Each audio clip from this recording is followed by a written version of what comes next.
2 hari di sini kamu pasti tahu tuh apa itu bahagia. Celah. Begitu Kak Rocky. Ya, itu bahagia yang minimalis saja kan. Tapi nilai kebahagiaan kan bisa dimaksimalkan kalau misalnya ada kebisingan di luar, kita bikin yang sunyi itu batin kita kan. Lalu di situ ada kebahagiaan. Jadi kalau bahagia dengan banyak orang, itu namanya kampanye. Itu kualitas yang dihidupkan di dalam pikiran dalam upaya untuk merumuskan hal yang lain. Jadi bahagia itu standar untuk menguji orang itu bermutu apa enggak, orang itu mampu untuk memproyeksikan hidupnya apa enggak. Karena dianggap seluruh agregat dari hidup manusia diukur berdasarkan kebahagiaan.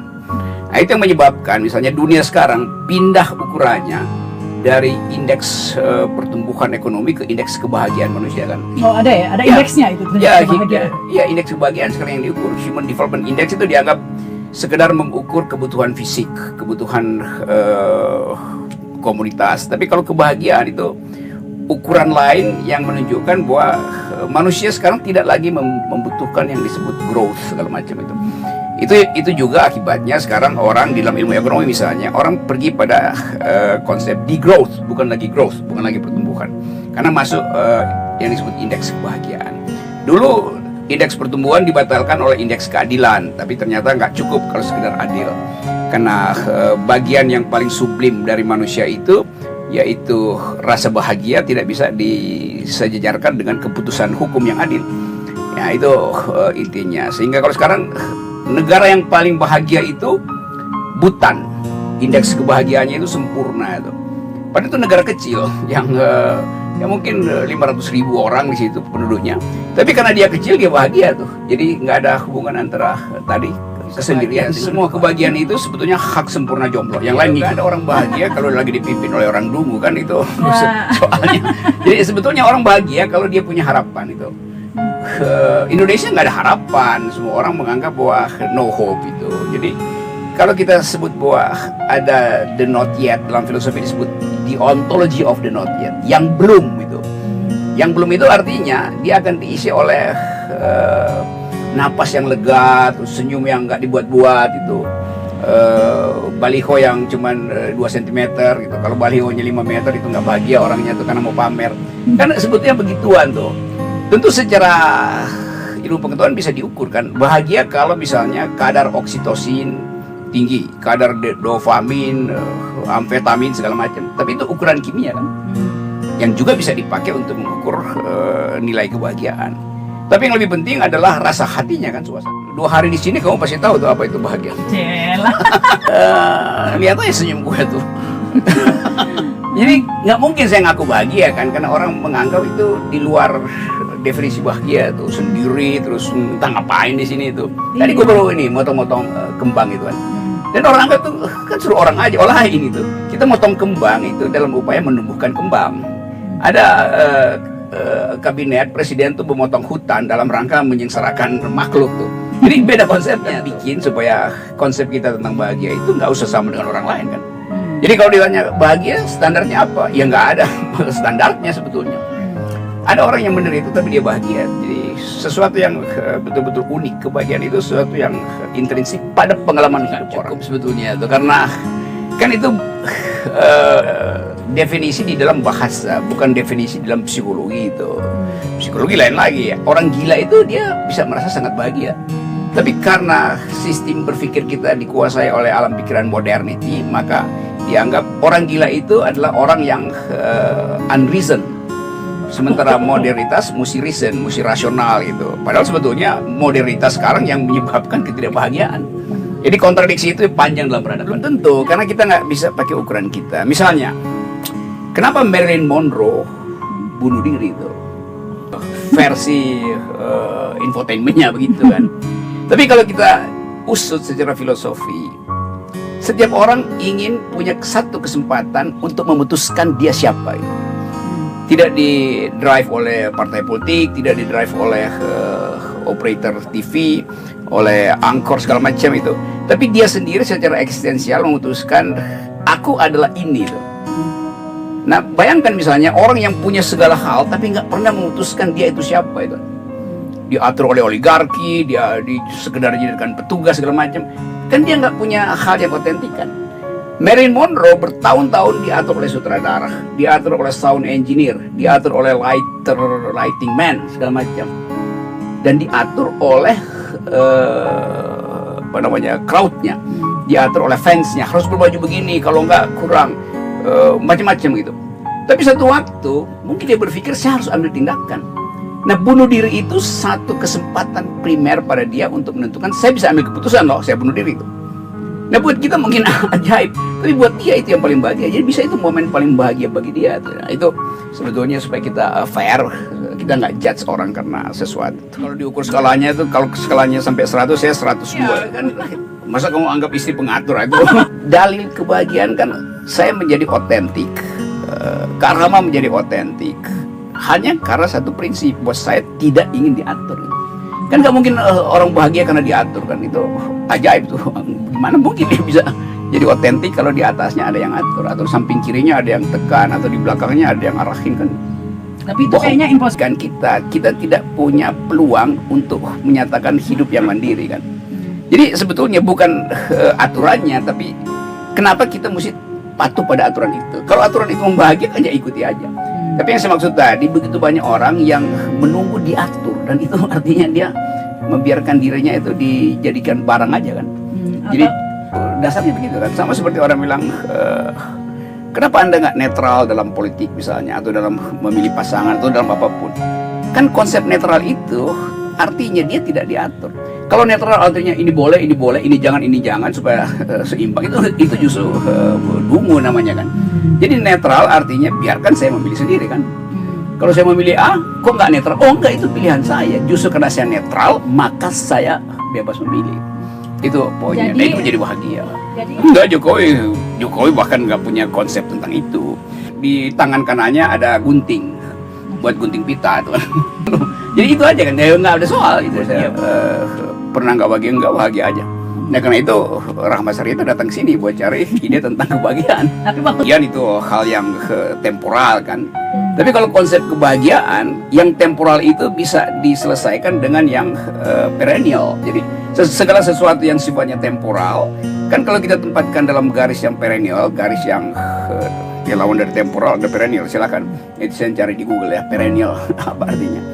Kalau kita tempatkan di situ, maka bagian-bagian tadi yang dianggap sedih sebetulnya bukan kesedihan kan.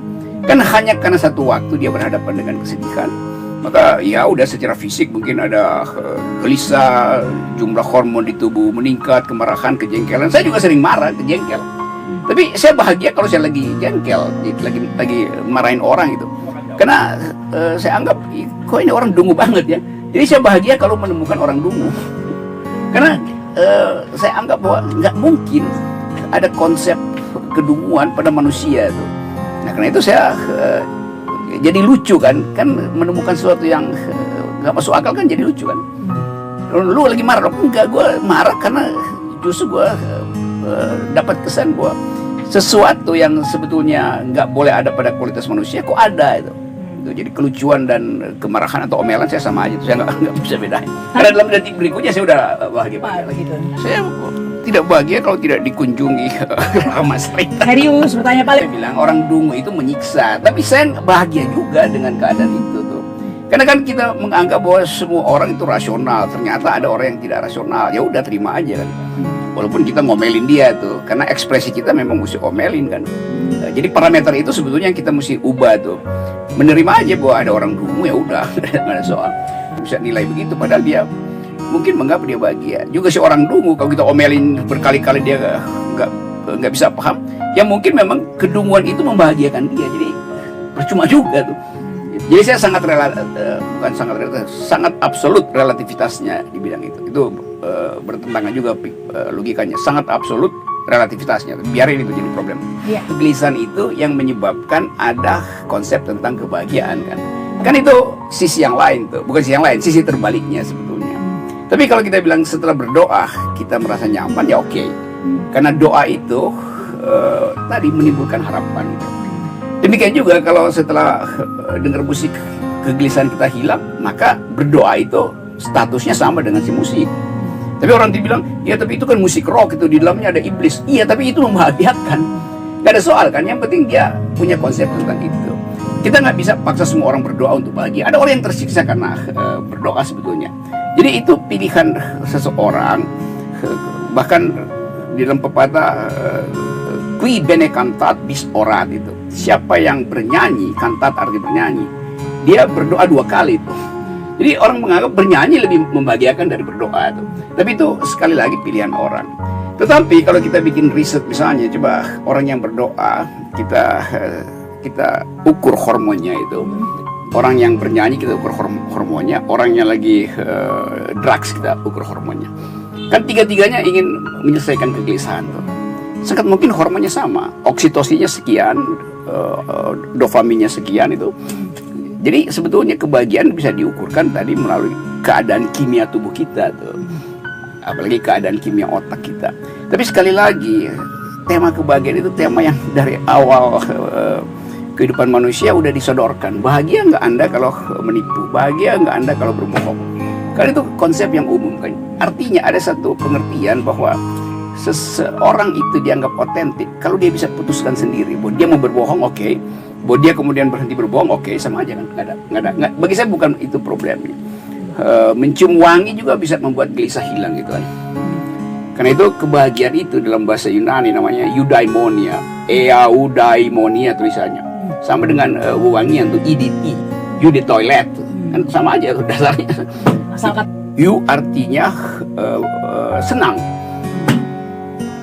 Rumah saya mau digusur, saya tidurnya paling pulas. Karena saya nggak peduli.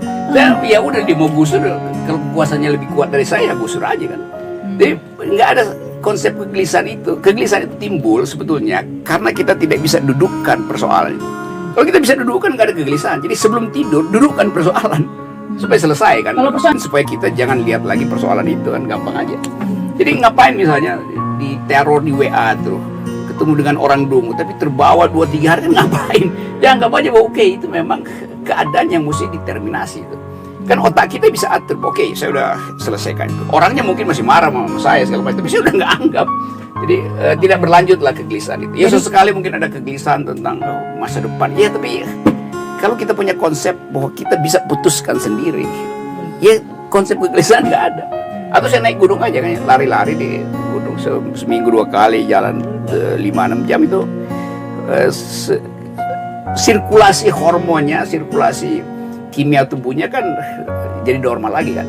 Kan seringkali kegelisahan karena ada badai di dalam tubuh kita, badai serotonin misalnya. Padahal otak kita mampu untuk antisipasi itu. Sumber kegelisahan yang datang dari luar itu kita mesti hentikan aja dengan cara cuek. Kan mereka ingin bikin gelisah kan, dengan segala macam isu lah, sensasi atau tudingan, bullying, nggak ada pentingnya. Kecuali kegelisahan itu datang dari dalam kita, itu namanya kegelisahan eksistensial. Itu kita perlukan justru. Jadi kita bisa bikin gelisah diri kita sendiri untuk mancing hormon peneduh gelisah itu timbul kan. Semakin kita gelisah, semakin hormon anti gelisah itu diproduksi tubuh. Itu kebahagiaan itu di dalamnya pasti ada ketentraman. Dan kalau sebut emosional, ya iya, tapi saya nggak anggap bahwa saya emosional. Emosional kan datang karena orang rumit, maka dia keluarin emosi. Saya emosional karena melihat orang nggak bisa pisahin sesuatu yang secara logika dia tahu ujungnya, tapi dia nggak tempuh gitu. Jadi yang disebut ada logical break pada seseorang itu bikin saya emosi. Kok lu bodoh banget sih, hal yang sederhana. Tapi itu bukan emosi sebetulnya, itu ekspresi saya untuk bilang, yuk tunggu gitu sebetulnya. Hal yang bisa dia lihat kan. Tapi nanti dia balas, ada yang tunggu nggak bisa lihat, ya udah nggak stabil. Jadi nggak ada, tidak linear hubungan itu. Kan sebetulnya kita di-drive oleh sebut aja intensitas kita bertemu dengan manusia dan alam. Kan itu yang membuat mental kita punya akar itu. Kalau kita nggak pernah bertemu dengan alam, mental kita itu sekedar mental sosial, bukan mental ekologis. Saya kasih contoh misalnya, kalau misalnya nangkap layang-layang, itu bisa dibuat model matematikanya itu. Bagaimana kita menangkap layang-layang? Ya bisa kita masukkan semua variabel, arah angin, kekuatan gravitasi, lalu gerak si penangkap layang-layang itu, kite runner namanya itu. Itu bisa tuh dibikin. Tetapi menangkap layang-layang itu juga adalah kebahagiaan, kenikmatan. Karena kita berdansa dengan si layang-layang. Jadi anak kecil itu menangkap layang-layang bukan sekedar dia ingin dapat layang itu, tapi dia senang itu dancing bersama si layangan. Lain kalau nangkap bola baseball itu secara fisika gampang ditangkap, bola basket gampang ditangkap. Tapi menangkap layang-layang itu konsep yang tidak bisa didefinisikan. Nah, kalau kita pernah jadi anak-anak, kita suka nangkap layang-layang. Nah, baru kita jadi dewasa, kita anggap ngapain nangkap layang-layang ya? Karena kemampuan kita untuk melihat keindahan itu hilang. Kita bisa nangkap layang-layang melalui PlayStation. ya augmented reality itu AR misalnya kan. Tapi kalau kita terangkan pada si anak bilang ngapain sih nangkap layang-layang dipakai AR? Nah, anak-anak yang nggak pernah nangkap layang-layang dianggap yang paling bagus ada di PlayStation misalnya itu kan gitu. Jadi beda konsep kebahagiaan itu. Dia korupsi ya mungkin dia bahagia, atau dia ingin bahagiakan anak cucunya atau selingkuhannya atau macam-macam gitu kan. Tapi kita nggak tahu kan apa konsepnya. Kalau soal korupsi saya juga dia korupsi mungkin kejahatan kan, itu aja. Saya nggak nilai dia nggak bahagia sehingga korupsi atau ingin bahagia karena korupsi. Bagi saya korupsi dia kejahatan. Jadi sekali lagi kita coba atasi problem definisi yang diberikan oleh peradaban yang kadang-kala ingin universal kan. Padahal kebahagiaan itu datang dari bukan sekedar pilihan, konsekuensi dari orang hidup kan. Karena saya hidup ya mestinya bahagia kan, nggak mungkin orang hidup karena untuk menderita kan. Di dalam agama Buddha juga ada konsep itu tuh, bahwa pada akhirnya Anda akan bahagia tuh. Jadi Anda tentukan sendiri karma Anda kan. Itu pilihannya tuh, bahwa karma kita ditentukan oleh alam, iya, tapi itu hasil komunikasi saya dengan kelakuan saya selama hidup. Jadi semua agama sebenarnya punya konsep tentang kebahagiaan, tetapi konsep itu nggak bisa dipakai untuk menilai orang. Karena saya hindari itu tuh. Ada orang bunuh diri dari lantai 17, seorang filsuf Perancis misalnya, lalu orang anggap dia nggak bahagia. Dia justru menulis risalah untuk menerangkan bahwa pilihan terakhir itulah yang membahagiakan dia kan. Tapi konsep-konsep ini bisa dihalau sebetulnya karena kita bikin standar. Orang Indonesia bahagianya lain dengan orang Amerika tuh. Ya apa penyebabnya tuh? Karena makanannya beda atau karena presidennya lain kan, kita nggak tahu tuh. Tapi sekali lagi kalau buat saya, silahkan definisikan kebahagiaanmu sendiri. Saya nggak ada resep lah, gampangnya. Kalau ditanya resep apa, udah kayak orang lain mungkin macam-macam.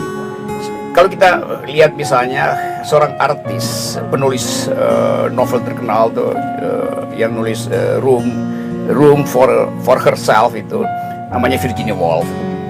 Dia menyelesaikan semua karyanya dia di dalam kegelisahan itu, diobati terus menerus, gak berhasil tuh. Satu waktu dia putuskan untuk mengakhiri yang kita sebut penderitaan, karena bagi dia mungkin bukan penderitaan karena obatnya macam-macam.